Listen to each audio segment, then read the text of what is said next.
এখানে উপস্থিত আপনারা অনেকেই প্রত্যক্ষভাবে আমাদের সাথে গণতন্ত্র পুনরুদ্ধারের লড়াইয়ে সমবেত হয়েছিলেন।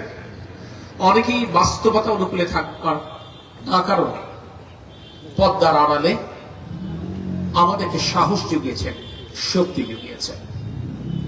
সর্বোপরি আপনাদের সমর্থনেই বাংলাদেশে একটি গণতান্ত্রিক সরকার, জনগণের বহু আকাঙ্ক্ষিত একটি সরকার রাষ্ট্র পরিচালনার সুযোগ পেয়েছেন।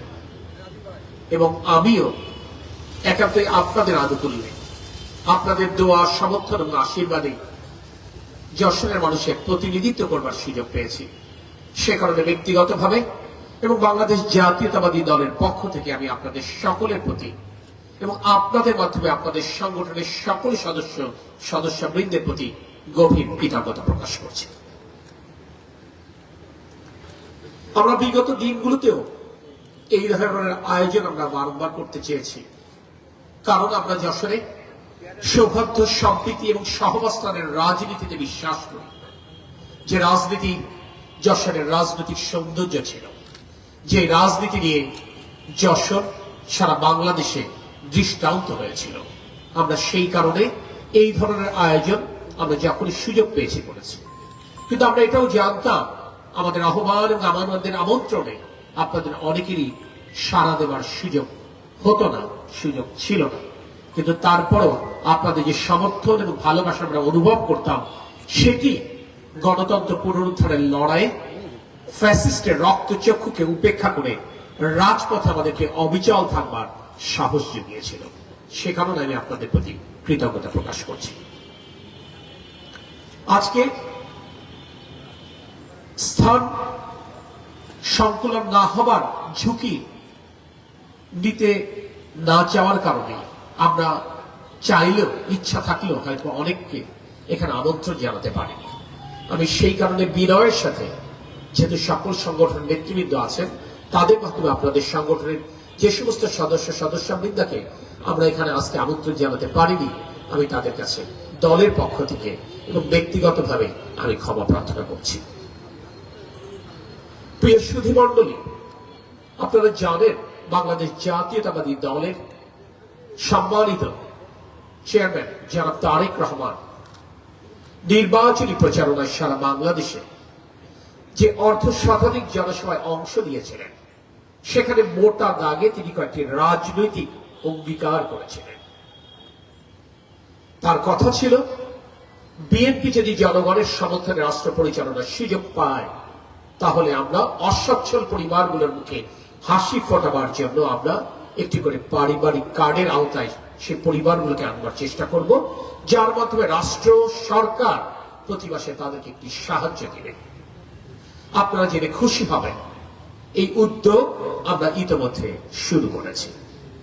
আমাদের আরেকটি রাজনৈতিক অঙ্গীকার ছিল, আমরা কৃষকদেরকে কৃষক কার্ড দিব, যার মাধ্যমে ন্যায্য মূল্যে তারা সার, বীজ এবং কীটনাশক পাবে এবং শস্য বীমার আওতায় বাংলাদেশের কৃষকদেরকে আনা সম্ভব হবে, যাতে করে প্রাকৃতিক দুর্যোগের কারণে যদি ফসল হানি ঘটে, সেই ক্ষতি আমরা পুষিয়ে দিতে যেন পারি। আমরা সে ব্যাপারে উদ্যোগ গ্রহণ করেছি। আপনারা নিশ্চয়ই খেয়াল করেছেন, কৃষক কার্ড এবং ফ্যামিলি কার্ডের পাইলট প্রজেক্ট এই ঈদের আগে ইনশাআল্লাহ শুরু হচ্ছে। আমরা কথা দিয়েছিলাম আমাদের নির্বাচনী ইশতেহারে ইমাম, মুয়াজ্জিন, খতিব সহ বিভিন্ন ধরনের ধর্মগুরুদেরকে আমরা প্রতি মাসে একটি সম্মানী ভাতা দিতে চাই। কারণ মসজিদ কমিটি কিংবা মন্দির কমিটি তাদেরকে যে ভাতাটি দেন, সেটি দিয়ে তাদের সংসার চালানো কার্যত অসম্ভব।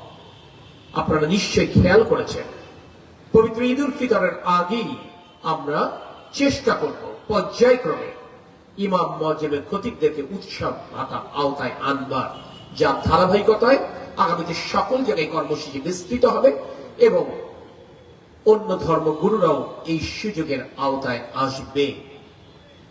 আপনারা নিশ্চয় খেয়াল করেছেন, গতকাল আমাদের আনুষ্ঠানিক ক্যাবিনেট মিটিং এর প্রথম ক্যাবিনেট মিটিংয়ে আমরা বাংলাদেশের কৃষক সমাজের কাছে দেওয়া অঙ্গীকার, অর্থাৎ 10,000 টাকা পর্যন্ত কৃষি ঋণ সুদ সহ মওকুফ করবার সিদ্ধান্ত গ্রহণ করেছি।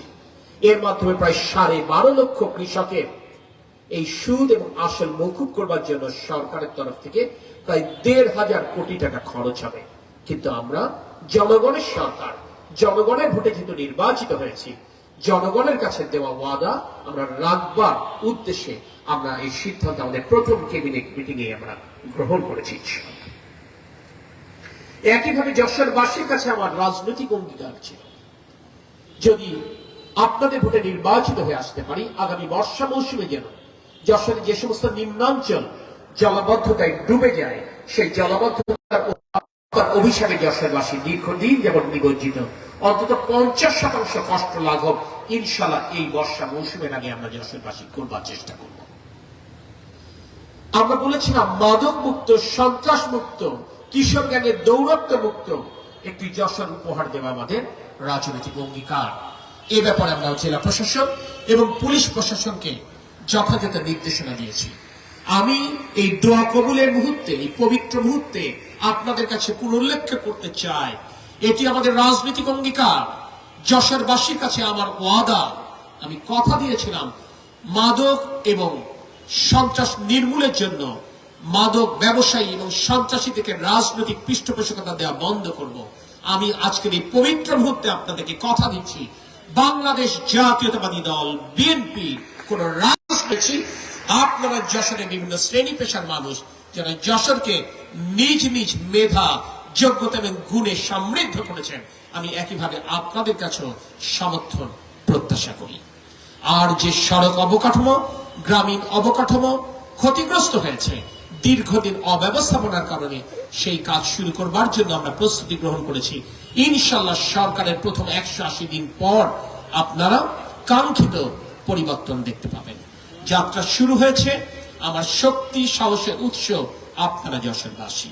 আমি কথা দিতে পারি, আমি বিশ্বাস করি যেভাবে আপনারা প্রতিকূল অবস্থায় আমাদের পাশে ছিলেন, আগামী দিনগুলোতে যদি একইভাবে আপনারা পাশে থাকেন, ইনশাল্লাহ আমরা এমন যশোর গড়ব যে যশোর নিয়ে আপনি আমি গর্ব করতে পারবো ইনশাল্লাহ।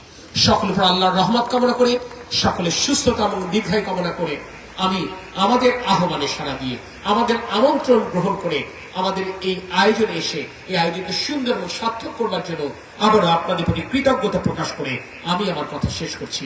আল্লাহ হাফেজ। বাংলাদেশ জিন্দাবাদ।